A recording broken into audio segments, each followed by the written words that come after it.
Hi guys, welcome back to homemade cooking channel. இன்றைக்கி நான் உங்களுக்காக என்ன ரெசிபி கொண்டு வந்திருக்கேன்னு பார்த்தீங்கன்னாக்கா, ஜீரா புலாவ் எப்படி செய்யலாம் அப்படின்றது தான் இன்றைக்கி நான் உங்களோட ஷேர் பண்ணிக்க வந்திருக்கேன். வாங்க இப்போ வீடியோக்குள்ளே போகலாம். ஜீரா புலாவ் செய்கிறதுக்கு பார்த்தீங்கன்னா நான் 2 கப் பச்சரிசி எடுத்திருக்கேன். நீங்கள் பாஸ்மதி அரிசி யூஸ் பண்ணிக்கிறதா இருந்தாலும் நீங்கள் யூஸ் பண்ணிக்கோங்க. அடுத்ததாக நெய், அதுக்கப்புறமா கொஞ்சமாக உப்பு எடுத்து வச்சுருக்கேன். கொத்தமல்லி, கடைசியாக garnishingக்கு 4 டேபிள் ஸ்பூன் சின்ன சீரகம் எடுத்து வச்சுருக்கேன். ஒரு பே லீஃப் எடுத்து வச்சுருக்கேன். கொஞ்சமாக ஸ்டார் அனீஸ், பட்டை மிளகாய், அடுத்ததாக ஏலக்காய் ஒரு 4. முதல்ல இந்த அரிசியை கழுவிட்டு வந்துக்குவோம். இப்போ பார்த்தீங்கன்னா நான் அரிசியை கழுவிட்டு வந்துட்டேன். இப்போது ஒரு பேன் அடுப்பில் வச்சுக்கலாம். அடுப்பில் வச்சுட்டு 1.5 டேபிள் ஸ்பூன் நம்ம நெய் விட்டுக்கலாம். நீங்கள் நெய்யோடு சேர்த்து எண்ணெய் மிக்ஸ் பண்ணிக்கிறதா இருந்தாலும் மிக்ஸ் பண்ணிக்கலாம். ஆனால் நான் எண்ணெய் யூஸ் பண்ணலை, இது நெய்யிலே தான் நான் செஞ்சு எடுக்க போகிறேன். இப்போது இந்த நெய் நல்லா மெல்ட் ஆகட்டும், அது வரைக்கும் கொஞ்சம் நேரம் வெயிட் பண்ணுவோம். இப்போ பாருங்கள், நெய் சூடாயிருச்சு. இதில் நம்ம எடுத்து வச்சுருக்கிற அந்த பூ, பட்டை, கிராம்பு, ஏலக்காய் இது எல்லாத்தையும் ஆட் பண்ணிக்கலாம்.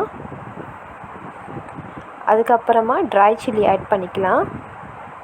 இப்போது இது எல்லாத்தையுமே நம்ம மிக்ஸ் பண்ணி விட்டுக்குவோம். கொஞ்சம் நல்லா ரோஸ்ட் ஆகட்டும். அடுத்து எடுத்து வச்சுருக்கிற சின்ன சீரகத்தை ஆட் பண்ணிக்கலாம். சீரகம் நல்லா ரோஸ் ஆகி ஒரு வாசம் வரும் பாருங்கள். ஸோ அது வரைக்கும் நம்ம நல்லா ரோஸ்ட் பண்ணி விடணும். இப்போ பாருங்கள், நல்லாவே ரோஸ் ஆயிடுச்சு. இதில் இப்போ கொஞ்சமாக உப்பு சேர்த்துக்கலாம். உப்பு சேர்த்துட்டு நல்லா மிக்ஸ் பண்ணி விட்டுக்குவோம். அடுத்ததாக இதில் இப்போது அரிசி நம்ம ஆட் பண்ணிக்கலாம். அரிசி ஆட் பண்ணிவிட்டு நல்லா இதில் மிக்ஸ் பண்ணி எடுங்க.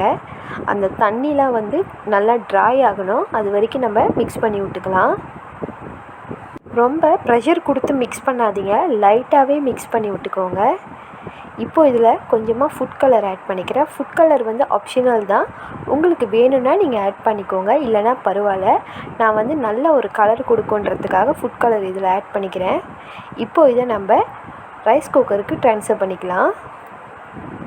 நான் ஏன் ரோஸ்ட் பண்ணிவிட்டு செஞ்சேன்னு பார்த்தீங்கன்னாக்கா, நம்ம ரோஸ்ட் பண்ணிவிட்டு செஞ்சோமாக்கா சாப்பிடும் போது அந்த ரைஸ் கொஞ்சம் நல்லாயிருக்கும். அதனால தான் ரோஸ்ட் பண்ணிவிட்டு செய்கிறேன். இப்போது தண்ணி ஆட் பண்ணிக்கலாம். இதோட மெஷர்மெண்ட் எல்லாமே நான் கீழே டிஸ்கிரிப்ஷனில் கொடுக்குறேன், நீங்கள் அங்கே பார்த்துக்கோங்க. தண்ணி ஆட் பண்ணிவிட்டு லைட்டாக மிக்ஸ் பண்ணி விட்டுக்கலாம். லைட்டாக மிக்ஸ் பண்ணதுக்கப்புறமா நம்ம ரைஸ் குக்கரில் வச்சுருவோம். சோறு ஒரு ஹாஃப் குக்கு நல்லா வரட்டும். இப்போ பார்த்தீங்கன்னா சோறு பாருங்கள், ஃபுல்லாக இன்னும் குக் ஆகலை, ஆஃப் குக் தான் ஆகிருக்கு. இதை நம்ம நல்லா மிக்ஸ் பண்ணி விட்டுக்குவோம். நல்லா மிக்ஸ் பண்ணி விட்டதுக்கப்புறமா திரும்பிடியும் க்ளோஸ் பண்ணிவிட்டு ஒரு 10 மினிட்ஸ் அப்படியே வச்சிடலாம். இப்போ 10 மினிட்ஸ்க்கு அப்புறமா நான் எடுத்து காட்டுறேன் பாருங்கள். இப்போ 10 மினிட்ஸ் ஆயிடுச்சு. இப்போ பாருங்கள் ரைஸ் எப்படி இருக்குன்னு காட்டுறேன். இங்கே பாருங்கள், ரைஸ் நல்லாவே வந்துருச்சு. உதிரியாக தான் இருக்குது பாருங்கள். அந்த ரைஸ் கட்டியாகவே இல்லை பாருங்கள், சூப்பராக இருக்குது பாருங்கள். இப்போது இந்த ரைஸை நம்ம சர்வ் பண்ண ஸ்டார்ட் பண்ணலாம். இந்த ஜீரா புலாவோடு சாப்பிட்றதுக்கு பார்த்தீங்கன்னா நான் தால் தட்கா தான் ரெடி பண்ணி வச்சுருக்கேன். அதோட ரெசிபி ஆல்ரெடி நம்ம சேனலில் நான் அப்லோட் பண்ணியிருக்கேன். டிஸ்கிரிப்ஷன்லேயும் கீழே லிங்க் கொடுக்குறேன், பார்க்காதவங்க போய் பார்த்துக்கோங்க. இன்றைக்கி இதுதான் நம்ம சமையல் ரெசிபி. நாளைக்கு மறுபடியும் உங்களை ஒரு சூப்பரான சமையல் ரெசிபிலே சந்திக்கிறேன்.